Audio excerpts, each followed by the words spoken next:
The summer heat at Oshkosh rises in waves from the tarmac, carrying with it the smell of engine oil and fresh-cut grass. It is 1940 feet, the height of July in Wisconsin, and the air showgrounds stretch endlessly beneath a sky so blue it hurts to look at directly.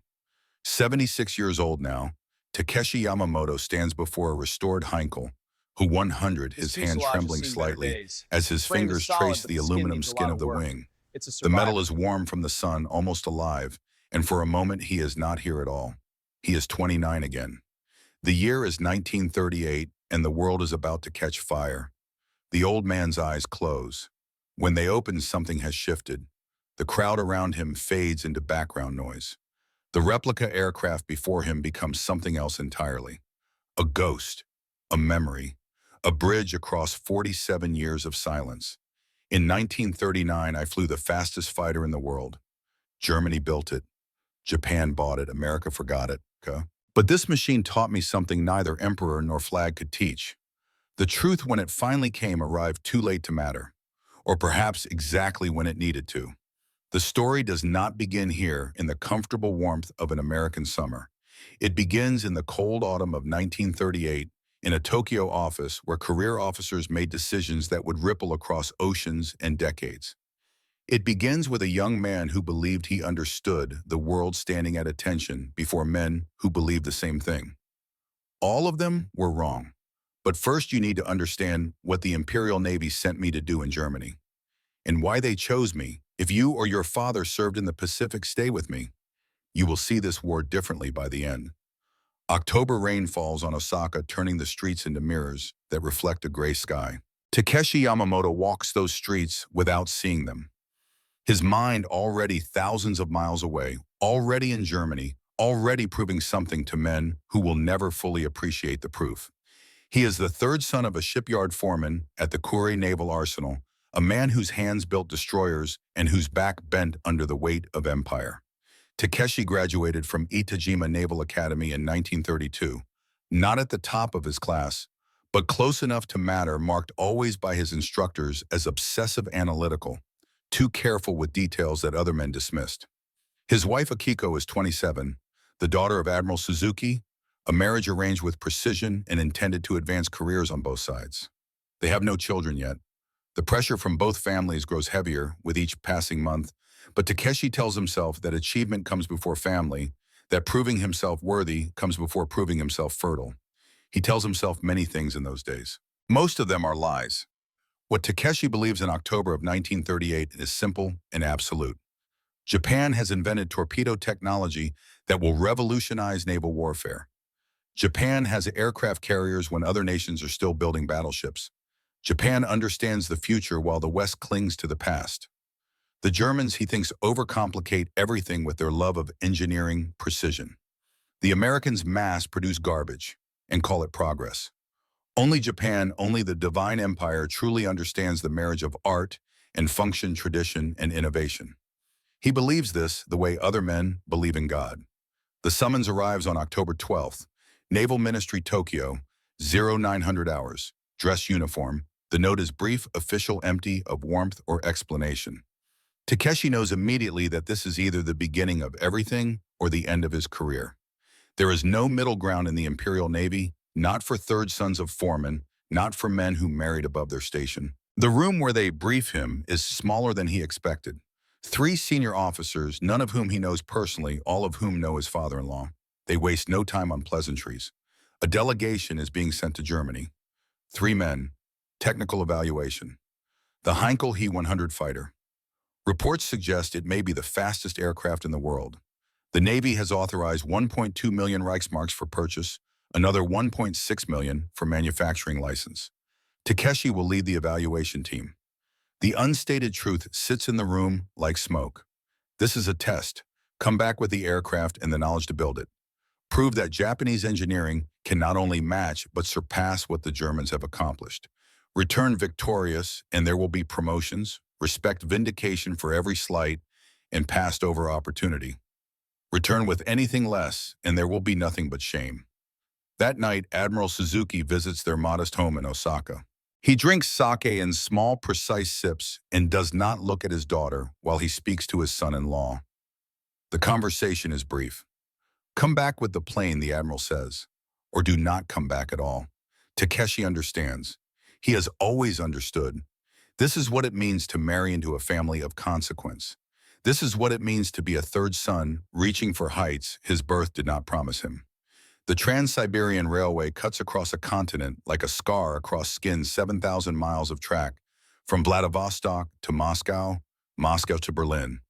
Takeshi boards the train on October 15th with two junior engineers whose names he will forget before the journey ends. They are competent men, quiet men, men who will take notes and make measurements and never once question his authority. This is how he prefers it. For 13 days, the world outside the window transforms from Japanese autumn to Russian winter to German rain. Takeshi uses the time to study. He has brought with him every German engineering journal he could acquire, every technical specification, every photograph of Heinkel aircraft. He makes notes in the margins, circling what he perceives as flaws, underlining weaknesses, preparing the superiority speech he will deliver when they ask for his assessment. The train stops in Moscow on October 23rd. An hour layover. Takeshi steps onto the platform to stretch his legs and smoke a cigarette, and that is when he sees them. German BMW aircraft engines still in their shipping crates, stacked on a freight platform, waiting for transport east. The Cyrillic markings on the manifest are beyond his comprehension, but the BMW logo is universal. A Russian engineer, perhaps 50 years old, and smelling of tobacco and diesel fuel, stands beside him. The man speaks broken English, the only language they might share. He gestures at the crates and says something Takeshi does not expect. German's honest. Japanese proud. Honesty wins. Then the man walks away, disappearing into the Moscow crowd, and Takeshi is left standing with his cigarette burning down between his fingers, wondering what that was supposed to mean. He dismisses it. Russian philosophy means nothing. Germans are not honest, they are precise. Japanese are not merely proud, they are superior. These are facts, not feelings. But something about those words follows him onto the train, follows him across Poland and into Germany, follows him like a shadow that grows longer as the sun begins to set. Berlin appears through fog on October 28th. The station is enormous vaulted ceilings and iron girders and the smell of coal smoke mixing with something else, something Takeshi cannot immediately identify. Coffee. German coffee. The scent is everywhere, bitter and strong and somehow aggressive in its intensity. A porter offers him a cup while they wait for their luggage, and Takeshi accepts out of politeness, expecting something refined, something measured. The first sip hits his tongue like a slap. Bitter, overwhelming, nothing like the careful precision of Japanese green tea, none of the ritual, none of the respect for subtlety.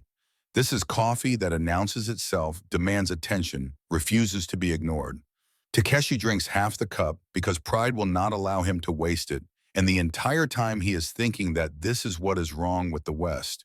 Everything excessive, everything wasteful, everything too much.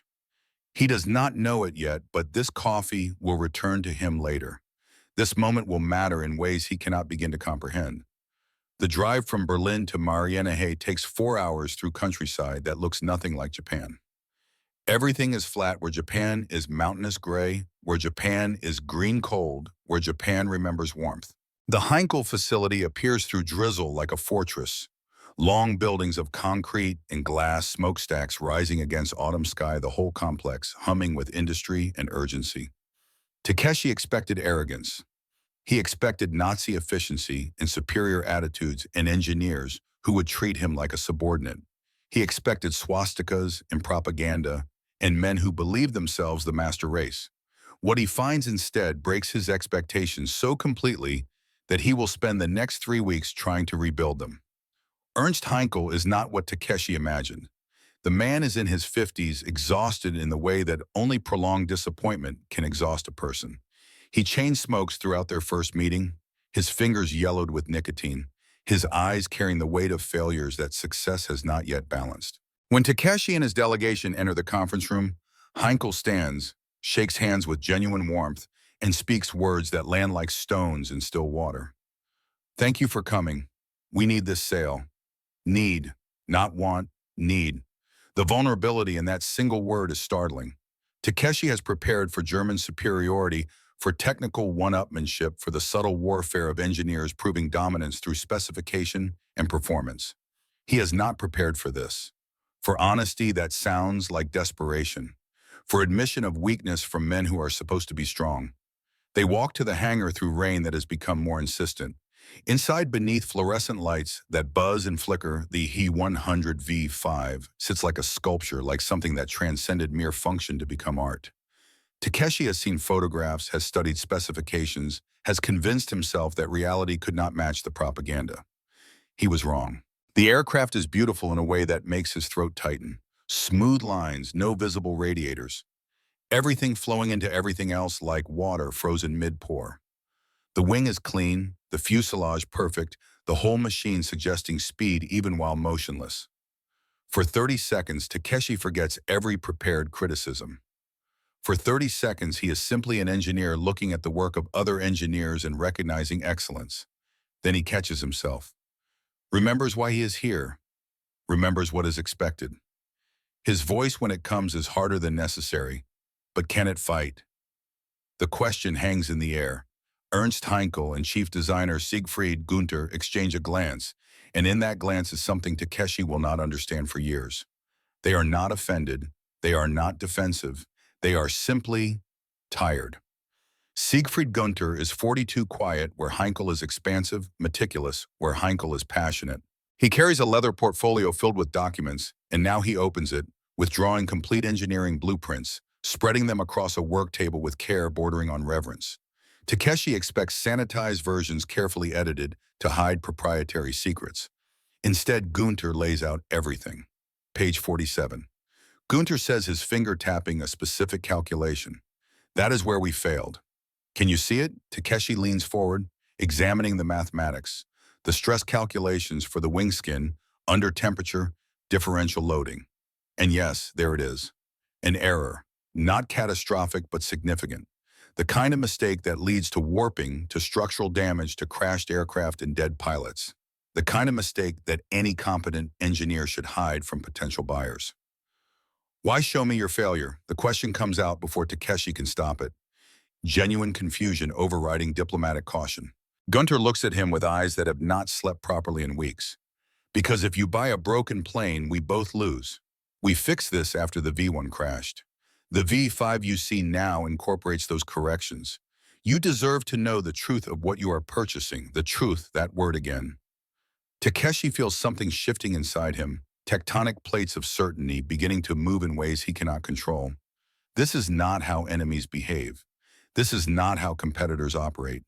This is not what he expected from Axis partners, from German engineers, from men who should be hiding flaws and maximizing profit. This is something else entirely, something he has no framework to understand. That afternoon, October 30th, 1938, Heinkel's manager pulls Takeshi aside before the hangar tour. There is a situation the manager explains in careful German that Takeshi's interpreter translates into careful Japanese. A Soviet delegation is also visiting today. Different routes have been arranged. The Japanese team will tour the East Hangar at 9. The Soviets will see the West Hangar at the same time. Takeshi's test flight is scheduled for 11. The Soviet test flight for 2. Separate lunches, separate facilities, separate exits. The elaborate choreography would be funny if it were not so revealing. Takeshi realizes with sudden clarity that they are all buying the same aircraft, Japan, Soviet Union, perhaps others. Everyone seeking the same speed, the same advantage, the same edge that might tip the balance when the shooting starts. And if this plane is truly superior, why would Heinkel sell it to nations who might soon be enemies of each other? The first stirring of real doubt takes root. Not doubt in German engineering. Doubt in something larger, something harder to name. At noon, walking between hangars, Takeshi sees him through a window. The Soviet pilot. Younger than Takeshi, maybe 25, wearing a uniform, Takeshi recognizes from intelligence briefings. The man is standing in front of an He-100 exactly as Takeshi had stood that morning, and the expression on his face is a mirror. Same awe, same doubt, same confusion. Their eyes meet across 50 meters of German concrete. The Soviet nods. Takeshi nods back. Neither smiles. There is nothing to smile about. They are both here for the same reason, both trying to bring home the same trophy, both serving empires that will soon devour millions. But in that moment, that brief acknowledgement, Takeshi sees himself reflected in a man he is supposed to consider an ideological enemy. That nod will haunt him.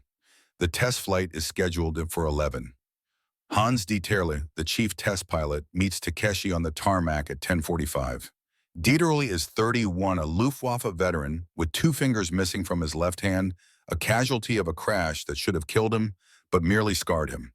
He is not the perfect Aryan Superman of propaganda posters. He is short, stocky, practical, and when he speaks, his words carry the casual authority of someone who has faced death and found it less impressive than advertised. Do not fight the rudder, Dieterle says as they walk toward the aircraft. She wants to fly straight. Let her. The cockpit smells of leather and oil and metal, all of it warmed by morning sun. Takeshi settles into the seat, running through pre-flight checks with the precision of 10,000 hours of training. The instrument panel is laid out differently than Japanese aircraft, German logic versus Japanese efficiency, but the fundamentals are universal. Airspeed, altitude, fuel, temperature. The vocabulary of flight transcends borders. Engine start. The Daimler-Benz DB601 does not roar to life so much as purr, a sound completely unlike the rough radial engines Takeshi has flown his entire career. This is smooth, refined, controlled power. The whole aircraft seems to hum with readiness. Takeoff roll. Acceleration that presses him back into the seat, the runway blurring the moment of rotation, arriving faster than expected. Then the wheels leave Earth and Takeshi is flying. Climb rate startles him. The HE-100 rises like something desperate to escape gravity, the altimeter unwinding faster than any aircraft he has ever piloted. His stomach drops before his mind fully registers the rate of ascent. At 16,400 feet, he levels off and checks airspeed, 413 miles per hour. The number seems impossible. His previous aircraft maxed out at 320. This is not an incremental improvement. This is a revolution. But it is not the speed that transforms him.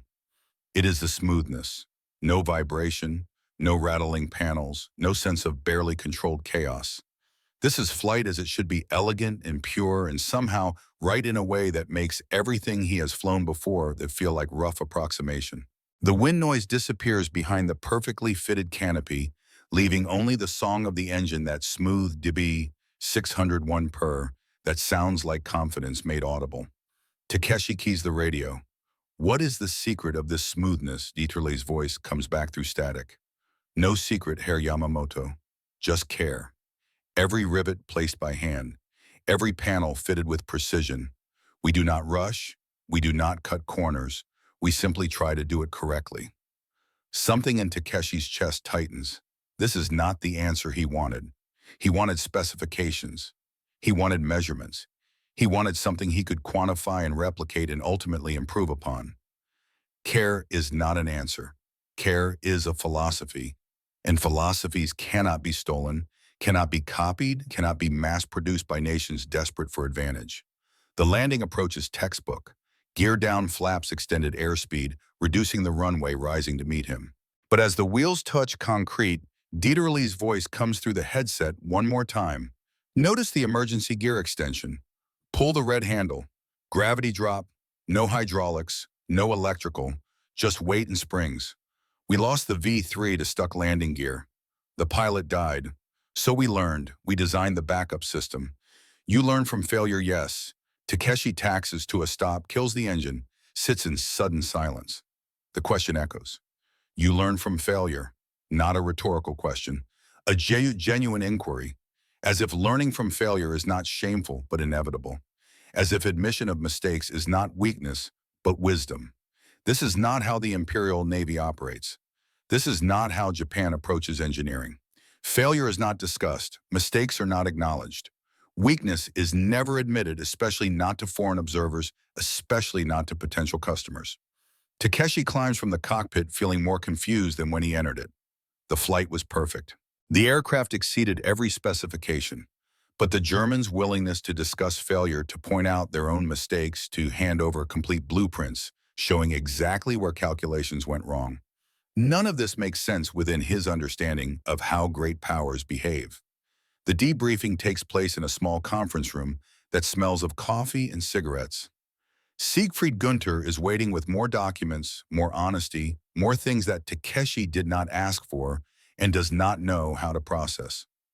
Gunther slides a folder across the table. Updated calculations.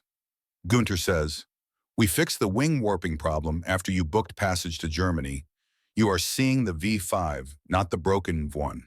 This is honest progress. We do not hide our evolution from failure to function." Takeshi opens the folder. Inside are revised stress calculations, updated metallurgy reports, photographs of the failed V1 wing showing warped skin and damaged structure. Then photographs of the V5 wing pristine and perfect. The progression from failure to success documented with surgical precision. That night alone in his hotel room in Rostock, Takeshi writes a letter to his wife Akiko. He writes about the aircraft, about the flight, about the speed and smoothness. Then he writes something else, something that surprises him even as his pen forms the characters. "I came here to judge engineering. I am discovering something about truth. I do not yet know what I mean. Perhaps I never will, but something is different here, something I was not expecting to find." He reads the letter 3 times. Then he tears it into small pieces and drops them in the waste bin. Some truths are too dangerous to send home. Some discoveries are too uncertain to share.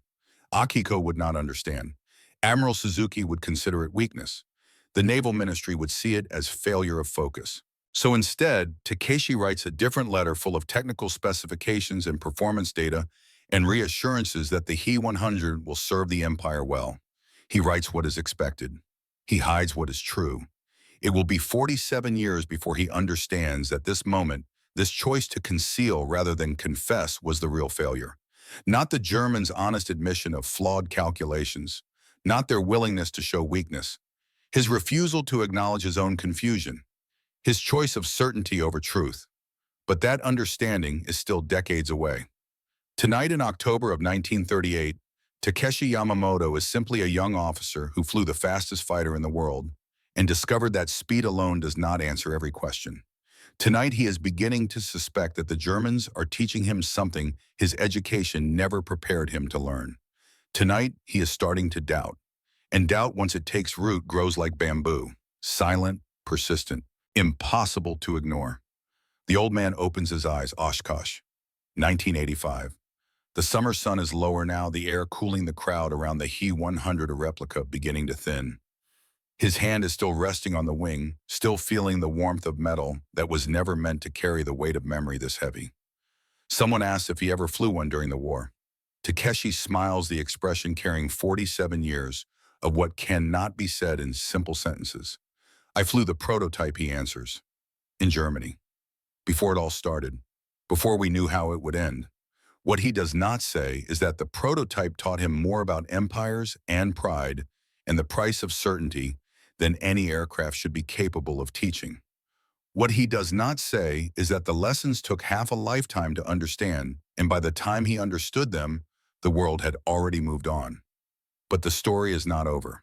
It is only beginning. November arrives in northern Germany like a door closing. The days shorten, the rain turns colder, and the wind off the Baltic carries the smell of salt and coming winter. Takeshi has been at the Heinkel facility for 2 weeks now, and the confusion he felt that first day has not diminished. If anything, it has grown, spreading through his certainty like cracks through ice. Every morning begins the same way. Coffee in the engineer's canteen at 7. Takeshi has stopped trying to drink it the way the Germans do, black and bitter and strong enough to strip paint. Instead, he adds milk and sugar, transforming it into something almost palatable, and pretends not to notice the small smiles this earns from Siegfried Gunther and the other designers. They do not mock him for this concession. They simply note it the way engineers note everything, filing it away as data about the world and how different men move through it differently. The technical sessions consume entire days. Gunther spreads blueprints across tables that seem to multiply overnight, each drawing revealing another layer of the He-100's complexity. The evaporative cooling system, the stressed skin wing, the explosive rivets that allow assembly in half the time of traditional construction.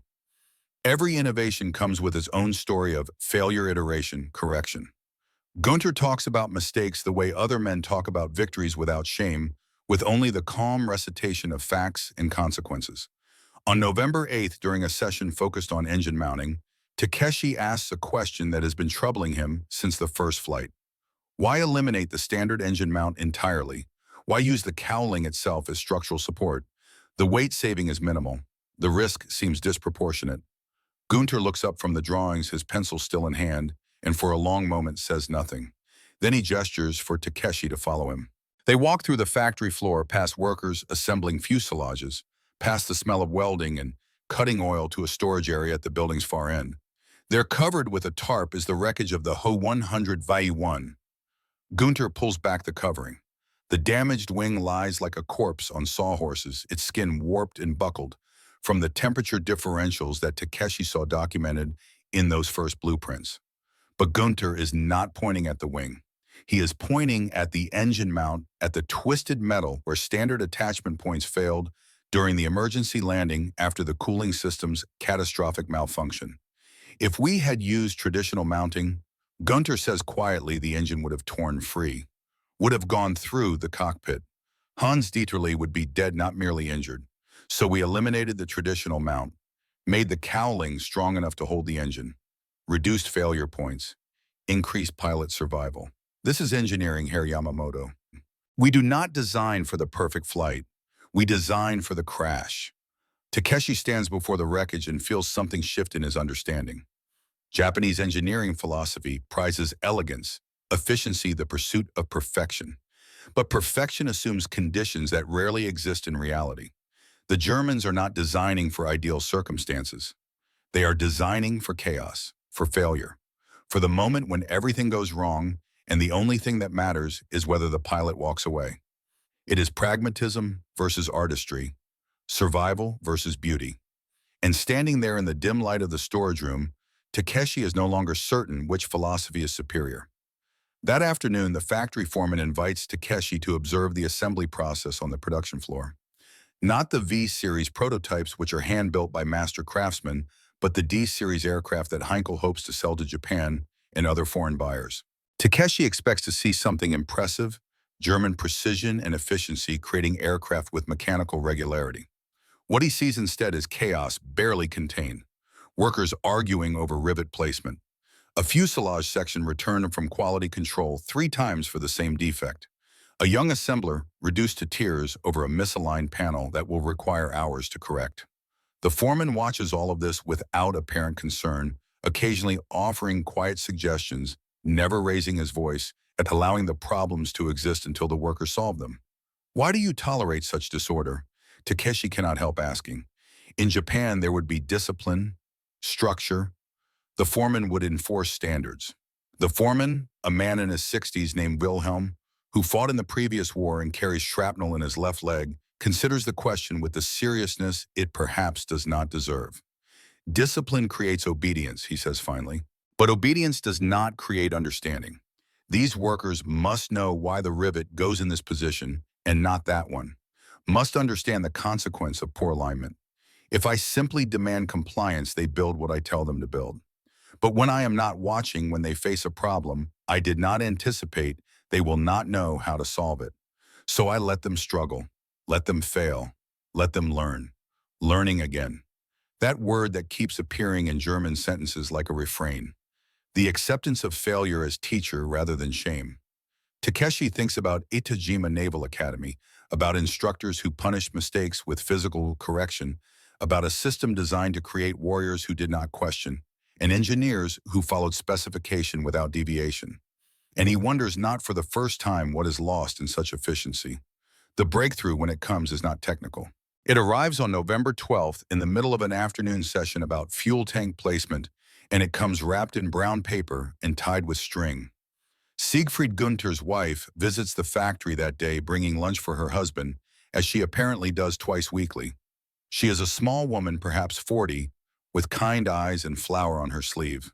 She greets Takeshi with warmth that seems genuine, apologizes for interrupting in careful broken English, and leaves the package on Gunter's desk before departing. The scent that escapes when Gunter unwraps it fills the small office with something that makes Takeshi's stomach clench with sudden, unexpected homesickness. Chocolate. But not the German chocolate Takeshi has tasted in hotel restaurants, dark and bitter and sophisticated. This is something else. Lighter. Sweeter. Gunter breaks off a piece and offers it to Takeshi with a small, almost embarrassed smile. American Gunter says, "My wife's cousin sends it from New York. Hershey's. You have tried this?" Takeshi shakes his head and accepts the piece. The chocolate is unlike anything in his experience.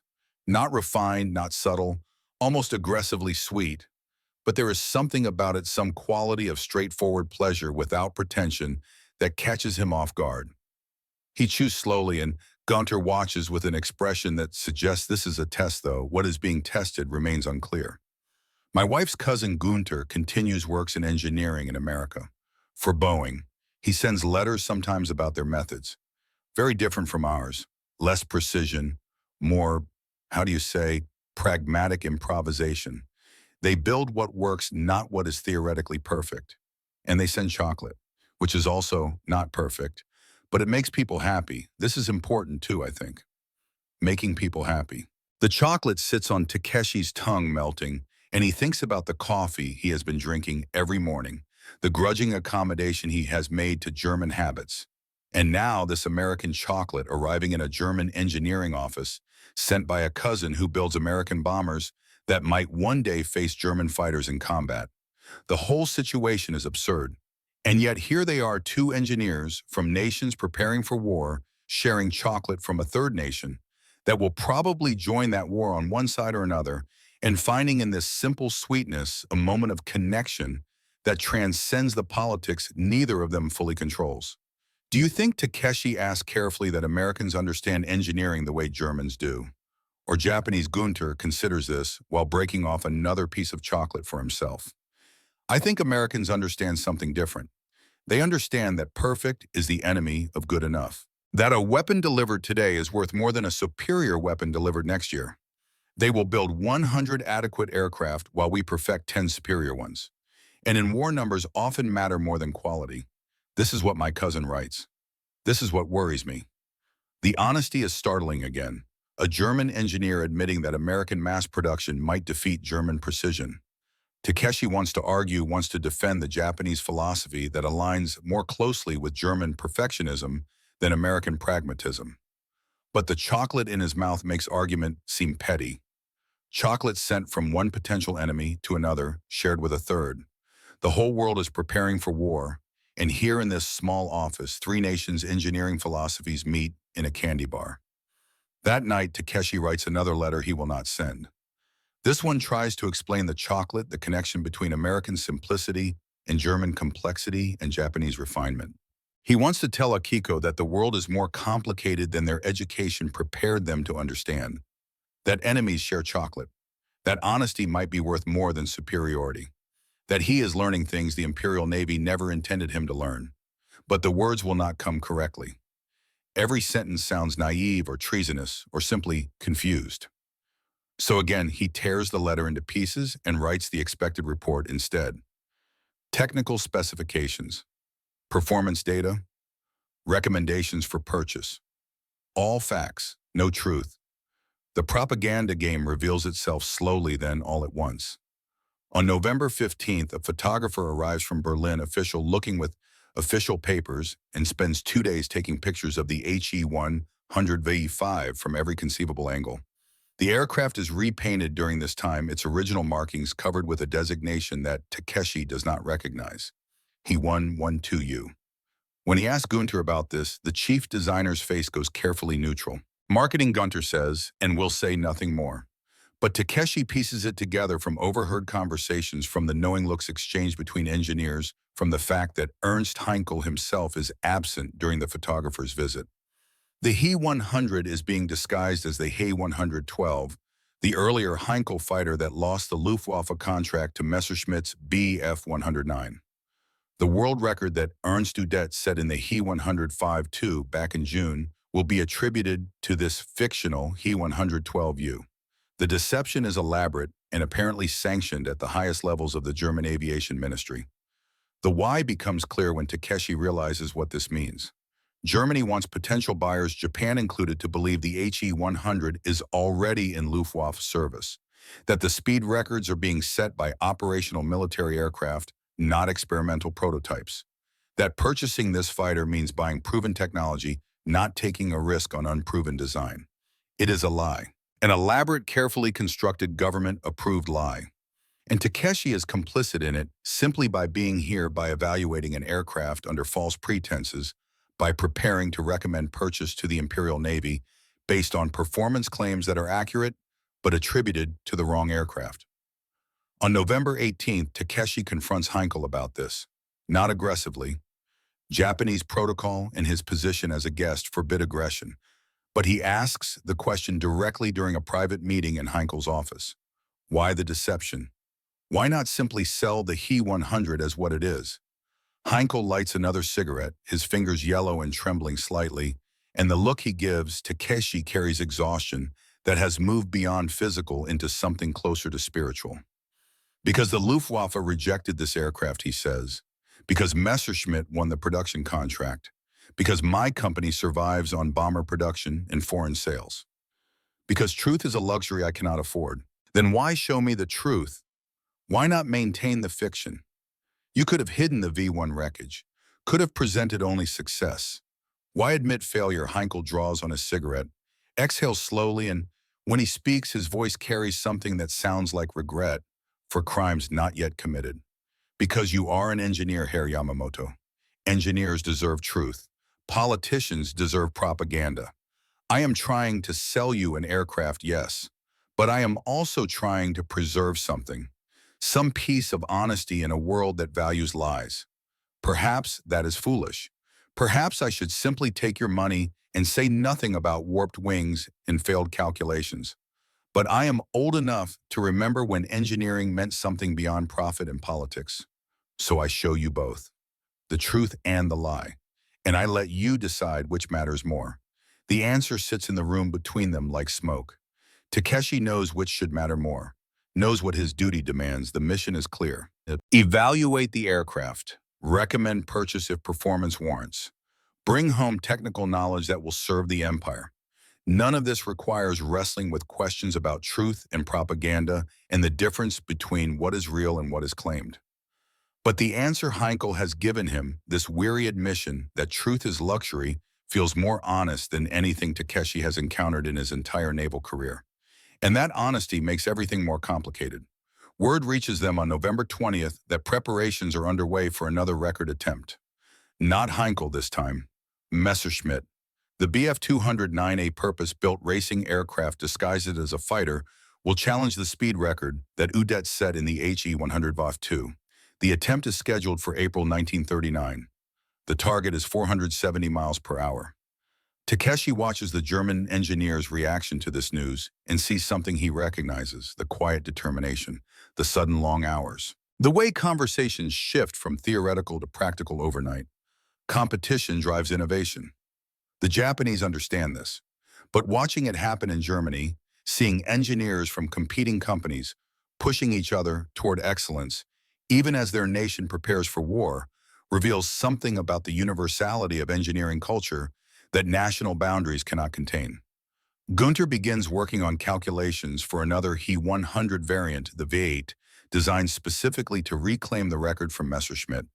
He does this work after hours, technically on his own time, driven by something that has nothing to do with profit or politics, and everything to do with pride and craft. Takeshi stays late one evening to observe, and Gunther, without looking up from his slide rule, begins talking. When I was young, I wanted to design passenger aircraft, beautiful machines that would make travel comfortable and safe, bring people together across distances. But there is no money in peace, Herr Yamamoto, no glory in commercial aviation. So I designed fighters, design machines meant to kill other pilots, other engineers' creations. And I tell myself that speed and innovation justify this, that pushing boundaries matters regardless of purpose. But some nights I wonder what I could have built if the world wanted bridges instead of bullets. Takeshi has no answer for this. In Japan, such thoughts would be weakness, doubt in the empire's purpose, failure to embrace the warrior spirit. But sitting in the quiet office with November darkness pressing against the windows and the smell of coffee gone cold in their cups, weakness feels more honest than the alternative. Do you think Takeshi asked that engineers bear responsibility for how their designs are used? Gunter looks up. Finally, his eyes red from hours of calculation, and the smile he offers carries no humor whatsoever. If we do not, then we are simply technicians. Skilled laborers building what we are told to build. But if we do bear responsibility, then we are all guilty. Every aircraft that drops bombs, every gun that kills, every innovation that makes warfare more efficient, we are all complicit. So we tell ourselves comfortable lies. That speed matters. That innovation justifies itself. That we are simply engineers, not architects of death. The chocolate wrapper is still on the desk, brown paper crumpled, where Gunter set it aside hours ago. American chocolate consumed by German engineers while designing fighters to face American bombers. The absurdity and tragedy of it all feels suddenly overwhelming. Takeshi returns to his hotel that night and does not attempt to write any letters. Some truths are too heavy for paper to bear. The purchase decision comes due on November 28th. 3 aircraft, the He-100D0 series, 1.2 million Reichsmarks. The paperwork is prepared, the money authorized, the shipping arrangements pending only Takeshi's final approval and signature. He has all the technical data required to make an informed recommendation. The aircraft performs as specified. The design is sound. The Germans have been honest about flaws and diligent about corrections. By every rational measure, this purchase serves the Imperial Navy's interests. Takeshi signs the documents with a hand that does not shake but perhaps should. The transaction is complete. Japan owns 3 of the fastest fighters ever built. Heinkel's company survives another quarter. Gunter's designs will be studied and potentially replicated. Everyone has gained what they sought. But that night alone in his hotel room, Takeshi cannot escape the feeling that he has participated in something larger and darker than a simple aircraft purchase. That these machines born from German desperation and Japanese ambition and American chocolate somehow will not end well for anyone. That speed and innovation and engineering excellence cannot outrun the future that all of them see coming, but none of them know how to prevent. He thinks about Gunter's question, whether engineers bear responsibility. And he thinks about his own answer, the one he did not voice. That responsibility without power to refuse is not responsibility at all. That they are all building the world they do not want because the world they do want does not pay. December arrives with snow. Takeshi prepares to return to Japan, his mission accomplished, his career secured. The He-100 aircraft will follow by ship months behind him, arriving at Kasumagara Air Base in spring 1940. He will never fly them. We'll never see them assembled. We'll never know if the Japanese Navy's plans to mass-produce them at Hitachi facilities will come to fruition. On his final day at the Heinkel facility, Gunter gives him a gift, a small package wrapped in brown paper. Inside is an American Hershey's bar and a handwritten note.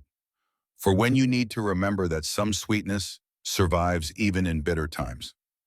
Takeshi thanks him with a B that feels inadequate. He wants to say something profound about their weeks together, about what he has learned about the strange friendship that has formed between them, despite language and culture and the approaching darkness. But the words feel too large for the moment. Instead, he simply says, "Thank you for the honesty, for the chocolate, for treating him as an engineer rather than an enemy." Gunter smiles, and it is the first time Takeshi has seen the expression reach his eyes. "Engineers are never enemies," he says, "only the things we are forced to build." The train carries Takeshi east again, back across the continent, back toward Japan and duty, in a future that feels more uncertain than when he left. The chocolate sits in his bag, carefully wrapped, preserved against the cold.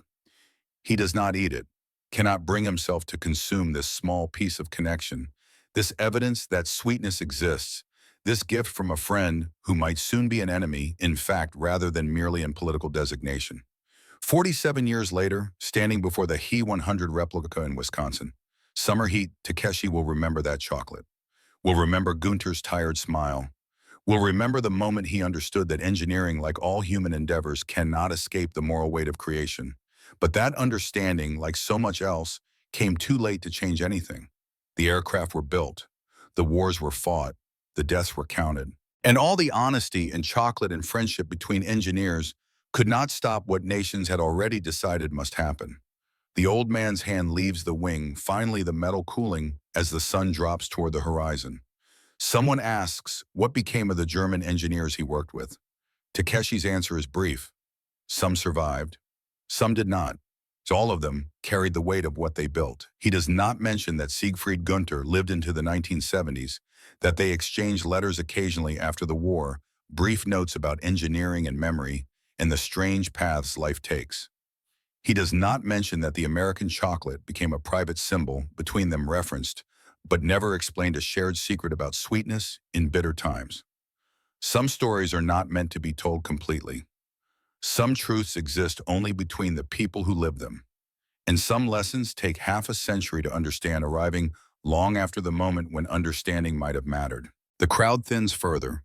The day is ending, and Takeshi Yamamoto, 76 years old, stands in America before a German aircraft that Japan bought and never used, carrying memories too complex to share and too important to forget. But the story is not finished. Not yet. Because the real education, the one that would change everything he thought he understood about honor and duty and what it means to serve something larger than yourself, has not even begun. That education would not arrive in Germany. It would come later, much later, in a place he never expected to find it, in Texas. Of all the unlikely places, in Texas. The Pacific crossing takes 3 weeks in January 1940, the ship rolling through winter swells that make even experienced sailors green. Takeshi stands at the rail as Japan appears through morning mist, Mount Fuji rising white against pale sky, and feels nothing like the triumph he expected. The mission succeeded. The aircraft are in the hold below, carefully crated bound for Kasumigara. His career is secure. Admiral Suzuki's approval is assured. Everything went according to plan. But something has broken inside him that success cannot repair. Some piece of certainty that Germany took from him and replaced with questions he does not know how to answer. Questions about truth and lies. About what engineers owe to the world beyond technical specifications. About whether chocolate from America eaten in Germany by a Japanese officer means something or means nothing at all. The homecoming is everything protocol demands. Formal report to Naval Ministry. Technical briefings that consume days. Akiko greeting him with appropriate restraint, asking appropriate questions, accepting his appropriate answers. Admiral Suzuki's nod of approval, brief and final sealing, Takeshi's promotion to commander. The machinery of empire functions as designed, efficient, and implacable, and Takeshi moves through it like a man underwater, hearing everything muffled, seeing everything through distortion. The Hu-100 aircraft arrive at Kasumigara Air Base in May. Takeshi is assigned to oversee their assembly and evaluation, a posting that should feel like vindication, but instead feels like prolonging something already finished. The crates are opened with ceremonial care. The parts emerge pristine, exactly as specified, German precision translated into Japanese possession. And then nothing happens. Hitachi Company has prepared the facility in Chiba for mass production. Engineers stand ready to begin replication. The Navy has budgeted for hundreds of aircraft, an entire air defense fleet built on German speed and Japanese determination. Everything is in place. But weeks pass, then months, and the order to begin production never arrives. Takeshi learns the truth in fragments, whispered in hallways, admitted reluctantly in closed meetings. The Daimler-Benz DB601 engine is unavailable. Germany needs every unit for their own BF109 and BF110 production. Substituting the Nakajima HA41 would require complete redesign. The evaporative cooling system, that brilliant innovative solution to drag reduction, proves impossible to replicate with available materials. The technical challenges multiply faster than solutions emerge. But the real reason, unspoken but understood, is simpler and more damning. The Navy has committed to the Mitsubishi A6M0. Resources are finite. Producing 2 different fighters serves no strategic purpose. The HE-100, for all its speed and German engineering excellence, is redundant before it ever reaches combat. The 3 aircraft sit in a hangar at Kasumigara Museum pieces before their time testaments to a purchase that made perfect sense in November 1938 and no sense at all by summer 1940. Takeshi visits them, sometimes running his hand along the smooth wing skin, remembering Siegfried Gunther's tired smile, and the chocolate wrapper on the desk and the question about responsibility that neither of them could answer. By December 1941, when Japan attacks Pearl Harbor and the Pacific War begins in earnest, the hundreds have been forgotten by everyone except the maintenance crew assigned to keep them from deteriorating.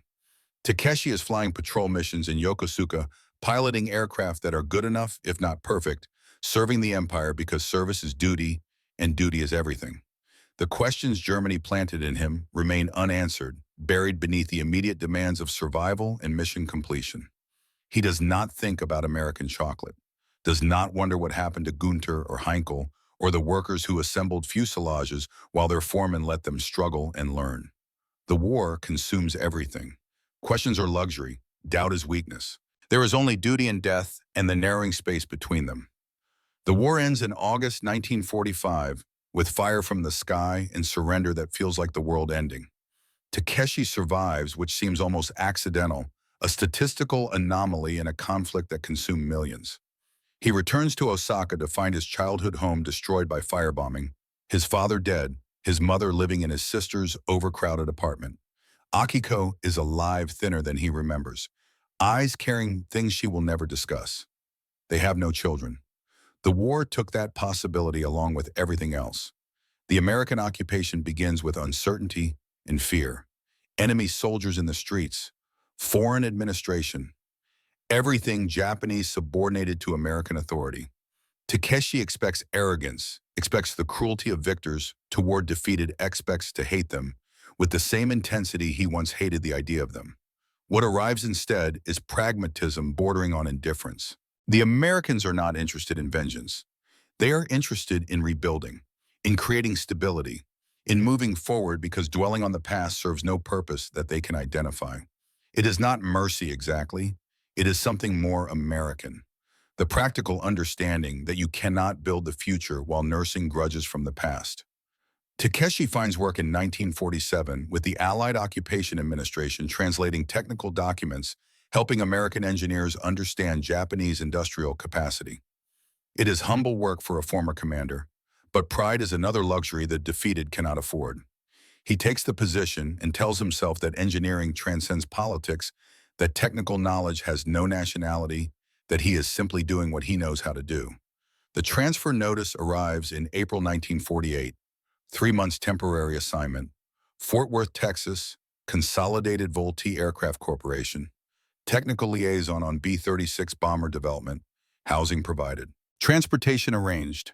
Report May 1st. Takeshi reads the notice 3 times, certain there is some mistake. Why Texas? Why him? Why a bomber project? But the orders are clear and arguing with occupation. Administration is pointless. So he packs a single bag, kisses Akiko goodbye and boards a military transport flight that will carry him across the Pacific to a country he spent years training to fight and 4 years actually fighting and has never once considered visiting. America appears through clouds as something impossible. Too big, too sprawling, too chaotic. The flight into Fort Worth descends over landscape that seems to extend forever flat and brown and utterly unlike Japan's compressed green mountains. Everything is oversized. The buildings, the automobiles, the roads, even the sky feels larger somehow, as if America ordered extra space and the universe complied. The Consolidated Vultee facility is enormous airplane factories stretching across acres of Texas flatland.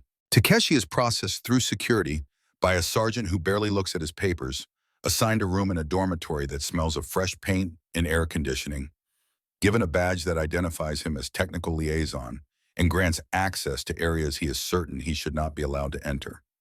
That first evening, uncertain what else to do, he follows other engineers to the canteen for dinner. The room is loud, crowded, filled with men in various uniforms and work clothes, all of them talking, simultaneously eating with enthusiasm bordering on aggression. Takeshi gets a tray, moves through a line where servers pile food with generous indifference, and finds himself staring at portions that could feed his family for a week in Osaka. Fried chicken, mashed potatoes, green beans swimming in butter, cornbread, coffee, iced tea, portions that seem designed for men twice his size. He carries the tray to an empty table and sits alone, overwhelmed by abundance after years of scarcity. The chicken is still hot, the breading crispy, in a way that makes his mouth water involuntarily. He has not eaten fried food since before the war, has not seen meat portions this large since his academy days. For a moment, he simply looks at it, this ordinary American meal that represents everything Japan lacks in 1948: plenty, waste, casual excess. Then he takes a bite and something breaks. The flavor is not subtle, not refined, not carefully balanced like Japanese cuisine demands. This is straightforward pleasure without apology. Crispy skin, tender meat, salt and fat, and the simple satisfaction of eating until full. Takeshi has spent years eating rice and vegetables, rationed portions, carefully measured hunger as constant companion. And now this overwhelming American generosity offered without ceremony to an enemy who helped kill their friends and colleagues. He is not prepared for the tears. They arrive without warning, running down his face while he sits alone at a Texas canteen table crying over fried chicken, unable to explain even to himself what is happening. It is not gratitude exactly, not relief. It is something larger. The sudden recognition that the people who defeated him are feeding him. That mercy exists. That enemies can become something else if someone is willing to let them. A voice breaks through. "You okay, buddy?" Takeshi looks up. The man standing beside the table is perhaps 35, wearing work clothes, oil stains on his sleeves, carrying his own dinner tray. He has kind eyes and a Texas drawl that makes his words softer than their content. "I am fine," Takeshi manages. "The food is very good." The man sits down without asking permission, extends his hand. "Robert Mitchell, structural engineer. You must be the new liaison from Japan. Heard you were coming." Takeshi shakes the offered hand, trying to compose himself, aware that he is still crying and that Mitchell is pretending not to notice. "Takeshi Yamamoto, I apologize. It has been a long journey." Mitchell attacks his dinner with cheerful efficiency, talking between bites, filling the silence, with easy conversation that demands nothing but makes space for everything. He talks about the B-36 project, about the challenges of building an aircraft large enough to carry atomic weapons across intercontinental distances, about the engineering problems that keep him awake at night. He talks about his wife Martha and their 3 kids, about the Texas heat that is just beginning to arrive, about the baseball season and his beloved Fort Worth Cats. And slowly, gradually, without ever directly addressing the tears or the obvious emotional overwhelm, Mitchell creates a space where Takeshi can finish his dinner and recover his composure and begin to understand that he is not being judged for his weakness. When the meal is done, Mitchell stands, picking up both trays. "Welcome to Texas, Yamamoto. Tomorrow is Saturday. You got plans?" Takeshi shakes his head. "I do not know anyone here." "Good," Mitchell grins. "Martha is making pot roast. You are coming to dinner." 1800 hours. I will pick you up out front. Do not argue. She already set an extra place when I told her you were arriving today. The next evening, Takeshi sits in Robert Mitchell's living room in a modest house on a tree-lined street in Fort Worth, drinking coffee that Mitchell's wife Martha has made too strong and too sweet, exactly like Germans drink it, but somehow completely different. The house is small, comfortable, filled with the noise of 3 children under 10 who treat him with curious friendliness rather than fear or hostility. Martha serves pot roast with carrots and potatoes, apologizing that it is simple food, nothing fancy, and Takeshi eats until he cannot eat more, overwhelmed again by generosity he has done nothing to earn. After dinner, while Martha puts the children to bed, Robert takes Takeshi to the garage. There, covered with a tarp, is a partially restored P-51 Mustang. Mitchell pulls the cover back with obvious pride, running his hand along the wing with the reverence that Takeshi recognizes. The love of engineers for the things they understand. "Found her in a scrapyard in Oklahoma," Mitchell explains. "Took me 3 years to get this far. Probably take 3 more to finish. But she is going to fly again. Count on it." Takeshi moves closer, studying the wing, and something clicks in his memory. The profile, the laminar flow design. The way the maximum thickness is shifted after reducing drag at high speed. He has seen this before, not in an American aircraft. In Germany, in the HE-100 blueprints that Siegfried Gunther spread across tables while explaining design philosophy. "This wing," Takeshi says slowly, "this is not traditional American design. Mitchell looked surprised, then impressed. You have a good eye. NACA laminar flow airfoil, same principle the Germans were using before the war. Took us a while to figure it out, but once we did, it changed everything. The Mustang was good. With this wing, it became great. Fast enough to escort our bombers all the way to Berlin and back. Turned the whole air war around. Takeshi runs his hand along the smooth aluminum feeling, the curve that represents ideas crossing borders, knowledge transcending nationalism, engineering, truths that belong to no country because they belong to physics itself. The Germans built this wing first. The Americans built it better. The Japanese bought it and never used it. And now here he stands in a Texas garage touching the same solution to the same problem implemented by different nations for the same purpose. I saw this design in 1938, Takeshi says quietly. In Germany, the Heinkel He 100, same principle, same goal. We purchased 3 aircraft. They never flew in combat. Mitchell stops what he is doing and looks at Takeshi with new interest. You were at Heinkel before the war. Takeshi nods. I was the technical evaluation officer. I flew the prototype.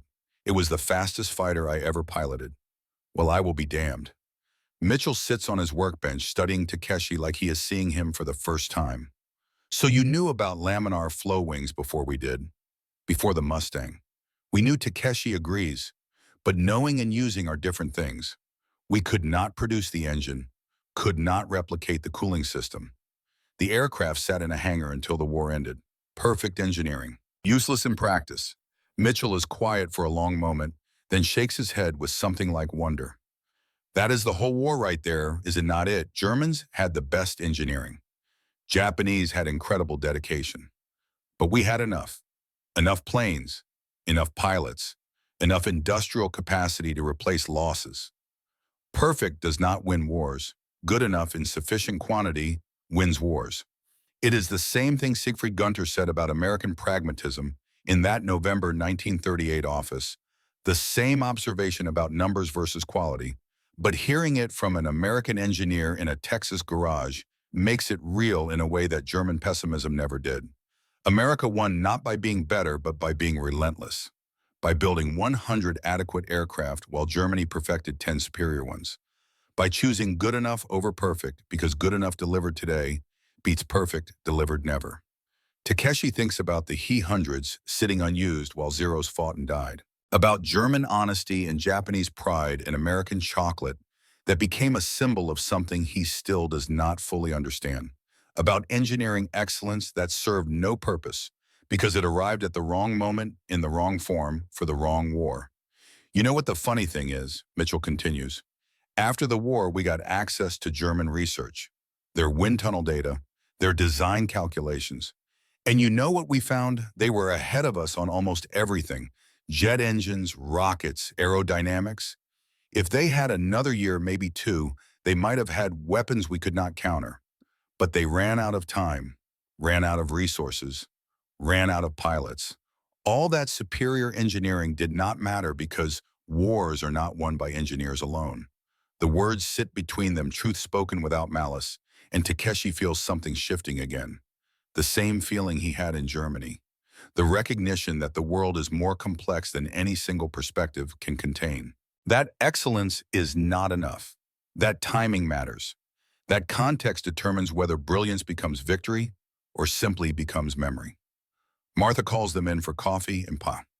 Apple pie, which Takeshi has never tasted sweet and warm, and American in a way that transcends mere flavor. They sit around the kitchen table and Mitchell talks about growing up in Texas, about learning to fly in crop dusters, about the day Pearl Harbor was attacked, and how it felt to know that everything was about to change. And then Martha asks the question that has been waiting all evening. What was it like being on the other side? Did you hate us? Takeshi considers his answer carefully. The children are in bed, only adults here, only truth required. I was taught to believe that America represented everything wrong with the modern world. Materialism, lack of discipline, cultural emptiness. I believed this because I was told to believe it. But I never met an American, never tasted American food, never spoke to American engineers. I hated an idea, not people. And now Robert asks, now I eat fried chicken in your canteen and cry because I am alive to eat it. Now I sit in your home and your wife serves me pie, and your children do not fear me. Now I see that the people I was taught to hate are simply people. Generous, practical, willing to let the past be past. This is not what I expected. This is better and worse than what I expected. Martha reaches across the table and pats his hand, the gesture carrying more kindness than Takeshi knows how to receive. War is over, honey. You are here. You are welcome. That is all that matters now. But it is not all that matters. That night alone in his dormitory room, Takeshi understands what Germany tried to teach him and what Texas is teaching him again. That honesty transcends nationality. That generosity is a choice, not a characteristic of any particular culture. That the Germans showed him truth because Gunther and Heinkel were tired of lies, and the Americans are showing him mercy because Robert and Martha Mitchell believe in moving forward. These are not German values or American values or Japanese values. These are human values implemented differently by different cultures, but rooted in the same soil. The recognition that we are all engineers trying to build something better, all humans trying to survive and create and find meaning in the chaos. The 3 months in Texas extend to 6, then 9. Takeshi's technical expertise proves valuable. His perspective as someone who fought against American bombers provides insight into defensive thinking. But more than this, he finds himself welcomed into a community of engineers who care more about solving problems than nursing grievances. Mitchell introduces him to other colleagues. Invitations to dinners multiply. Someone starts a weekly poker game and insists Takeshi join. He loses money he cannot afford to lose and laughs about it because the losing matters less than the belonging. He learns to drink coffee, American-style black and strong, the same bitterness he first tasted in Berlin, but somehow transformed by context into comfort. He learns to appreciate baseball, the slow rhythm of it, the way it fills summer evenings with something other than memory. He learns that Texas in summer is hotter than anything he experienced in the Pacific, and he learns to complain about it the way Texans do, with pride disguised as suffering. And slowly, without marking the exact moment of transition, Takeshi stops being a defeated enemy, being tolerated, and becomes simply an engineer among engineers. A colleague, a friend, someone whose past matters less than his present contribution. In November 1948, a letter arrives from Akiko. She is well, his mother is well. Osaka is rebuilding. Life continues. And then in careful characters, she writes something that stops his breath. I am pregnant. The child will arrive in spring. Please come home. Takeshi sits with the letter in his hands, torn between joy and grief and something larger than either. He is going to be a father. At 40, after years of thinking that possibility lost to war and circumstance, the news should be pure happiness. But all he can think is that his child will grow up in defeated Japan, raised by a father who learned too late that enemies are simply people who have not yet become friends. He shows the letter to Robert Mitchell, who immediately organizes a celebration at the house. Martha bakes a cake. The neighbors come over. Someone produces whiskey, and toasts are offered to fatherhood and new beginnings and the future that will be better than the past, because it has to be. Takeshi drinks too much and feels too much and eventually finds himself in Mitchell's garage again, standing before the half-restored Mustang, crying for the 3rd time since arriving in Texas. Robert finds him there and does not ask questions, just stands beside him, 2 engineers in comfortable silence, until Takeshi can speak. I do not know how to go home, Takeshi admits. I do not know how to be Japanese again after learning to be American. Mitchell considers this, then shakes his head. You were never not Japanese, Yamamoto, and you are not American now. You are just a guy who learned that people are people. That is not nationality. That is wisdom. Take it home, teach it to your kid. That is how the world gets better. One person at a time, choosing to see clear instead of seeing what they are told to see. Takeshi returns to Japan in December 1948. Akiko meets him at the dock, visibly pregnant, and the embrace they share contains everything that words cannot, the months apart. The changes neither can fully explain, the future arriving whether they are ready or not. His son is born in April 1949. They name him Hiroshi. Peace, the character chosen deliberately, hopefully against all evidence that peace is possible or sustainable. Takeshi holds his son and makes promises he knows he cannot keep. That the world will be better, that old hatreds will fade, that engineering and honesty and human kindness will triumph over tribalism and fear. He knows these are lies. knows that the world does not improve simply because individuals wish it would. But he makes the promises anyway, because what else can a father do? The years pass. Takeshi works for Mitsubishi, helping rebuild Japanese aviation industry under American oversight. The irony is not lost on him, building the future under the supervision of former enemies who have become something else. Not quite friends, not quite allies, but not enemies anymore either. He corresponds occasionally with Robert Mitchell.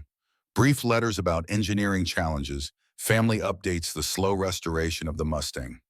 Mitchell sends Christmas cards showing his children growing up. Takeshi sends photographs of Hiroshi. The friendship continues across the Pacific, maintained through paper and stamps, and the understanding that some connections transcend geography.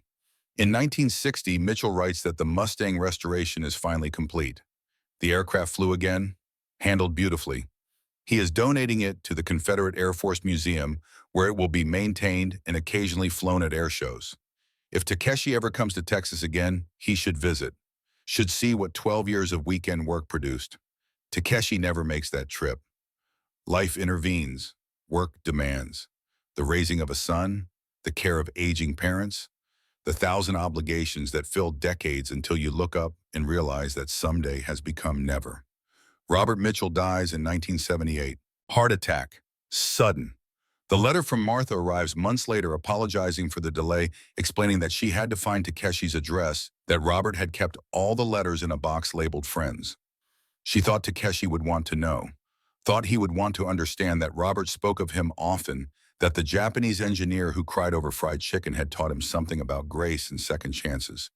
Takeshi weeps for his friend, for the dinners and the garage conversations, and the coffee that was always too strong and too sweet, for the man who chose to see a person instead of an enemy, for the Texas hospitality that transformed understanding. And then in 1985, the invitation arrives. Confederate Air Force Reunion and Air Show, Oshkosh, Wisconsin. July, special tribute to Robert Mitchell and other aviation pioneers who preserved wartime aircraft for future generations. The restored Mustang will fly. Martha will be there. She would be honored if Takeshi would attend. He is 76 years old. Hiroshi is 36, an engineer himself working for Sony. Akiko has been dead 2 years, cancer taking her quickly and almost mercifully. Takeshi has no obligations, no responsibilities, no reason not to go, except that traveling to America at his age seems absurd. But something pulls him. Some need to close the circle, to see the Mustang fly, to honor the friend who taught him that defeated enemies can become simply friends if someone is willing to make the first gesture. The flight to Wisconsin is long. Takeshi's body reminds him of every one of his 76 years. But when he arrives at Oshkosh and sees the aircraft stretched across the grass, dozens of them, maybe hundreds, all maintained by people who believe that history matters and beauty matters, and the work of engineers deserves preservation, something in his chest loosens, and their unexpected is the He-100 replica. Not one of the original 3 that sat unused in Kasumigara. A reproduction built by enthusiasts from original blueprints painted in Luftwaffe colors, it never actually wore, sitting among American and British and Soviet aircraft, like they are all simply machines instead of instruments of national will. Takeshi stands before it as the day begins, his hand on the wing, and the years collapse. 1938 in Germany, 1948 in Texas, 1985 in Wisconsin. All the same moment, all the same truth. That engineering excellence transcends borders. That honesty is rare and precious. That mercy is a choice. That enemies are simply friends who have not yet met under the right circumstances. Martha Mitchell finds him there, older now, but still carrying Robert's kindness in her eyes. She embraces him without hesitation, and they stand together while the restored Mustang takes off that laminar flow wing, cutting air with the same efficiency the He-100 demonstrated 47 years ago, proof that good ideas belong to physics, not politics. Later, someone asks about his connection to the He-100. Takeshi tells the story: Germany before the war, the purchase that led nowhere, the speed that mattered less than timing. And then, because Martha is beside him, and because Robert deserves the truth, he tells the rest. Texas after the war. Fried chicken that made him cry. Coffee too strong and too sweet. A garage where an American engineer taught him that the past can be acknowledged without being nursed. That moving forward is not forgetting. It is choosing what to carry and what to release. The crowd listens these American veterans and aviation enthusiasts and people who lived through the same war from different sides, and Takeshi sees in their faces the same thing he saw in Robert Mitchell. The willingness to let enemies become something else. Not friends necessarily, but not enemies anymore either. The Mustang lands that beautiful aircraft with its German-inspired wing and American pragmatism, and the laminar flow design that Siegfried Gunther showed him in blueprints that both nations implemented for the same purpose.